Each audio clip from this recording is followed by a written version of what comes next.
السلام علیکم ورحمۃ اللہ وبرکاتہ۔ انشاءاللہ تعالی ہم اعتکاف کرنے کا ثواب اور شب قدر کی فضیلت بیان کرنے جا رہے ہیں، بغور سماعت فرمائے۔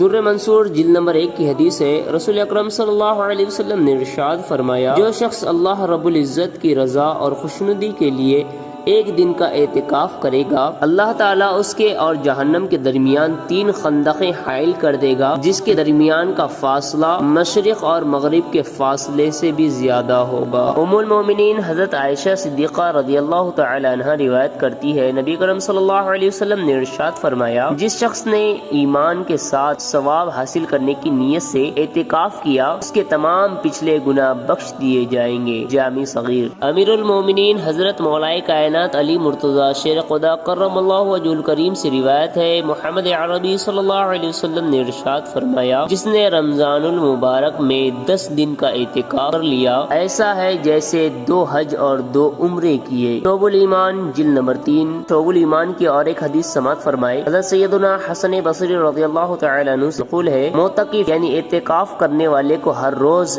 1 حج کا ثواب ملتا ہے۔ اعتکاف کرنے کی بڑی فضیلتیں ہیں، روایتوں سے ملتا ہے کہ رسول اللہ صلی اللہ علیہ وسلم رمضان المبارک کے آخری عشرے میں اعتکاف کیا کرتے۔ مسلم شریف کی حدیث ہے، حضرت ابن عمر رضی اللہ تعالی عنہما بیان کرتے ہیں، نبی اکرم صلی اللہ علیہ وسلم رمضان کے آخری عشرے میں اعتکاف کیا کرتے تھے۔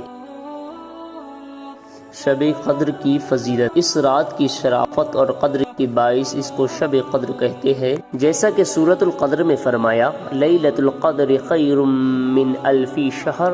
ترجمہ، شب قدر 1000 مہینوں سے بہتر ہے۔ اس آیت کی تفسیر میں فرمایا، اس رات میں نیک عمل کرنا 1000 راتوں کی عمل سے بہتر ہے۔ حضور اکرم صلی اللہ علیہ وسلم نے گزشتہ امت کے ایک شخص کا ذکر فرمایا، جو تمام رات عبادت کرتا تھا اور تمام دن جہاد میں مصروف رہتا تھا، اس طرح اس نے 1000 مہینے گزارے تھے۔ مسلمانوں کو اس سے تعجب ہوا تو اللہ تعالیٰ نے آپ کو شب قدر عطا فرمائی اور یہ آیت نازل کی کہ شب قدر 1000 مہینوں سے بہتر ہے۔ یہ اللہ تعالیٰ کا اپنے حبیب صلی اللہ علیہ وسلم پر کرم ہے کہ آپ کی امتی شب قدر کی 1 رات عبادت کرے تو ان کا ثواب پچھلے امت کے 1000 مہینے عبادت کرنے والوں سے زیادہ ہو۔ شب قدر کی برکتوں سے اپنے آپ کو محروم نہ رکھے اور اس رات کو بیکار نہ جانے دے۔ حضرت سیدنا امام مالک رضی اللہ تعالی عنہ کے نزدیک شب قدر رمضان المبارک کے آخری عشرے کی طاق راتوں میں ہوتی ہے، مگر اس کے لیے کوئی ایک خاص مخصوص رات مقرر نہیں، ہر سال ان طاق راتوں میں گھومتے رہتی ہے، یعنی کبھی 21 رمضان المبارک، کبھی 23، کبھی 25، کبھی 27 اور کبھی 29ویں شب قدر ہوتی ہے۔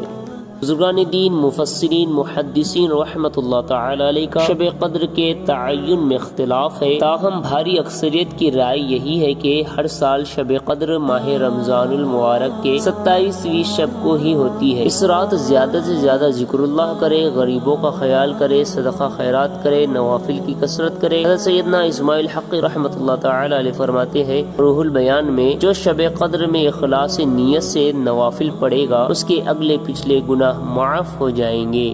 سبحان اللہ۔ اللہ تعالیٰ سے دعا ہے، اللہ تعالیٰ ہمارے تمام روزے، تمام افطار، تمام سحری، تراویح کی نمازوں کو قبول و منظور فرمائے۔ وآخر دعوانا الحمد للہ رب العالمین۔ السلام علیکم ورحمۃ اللہ۔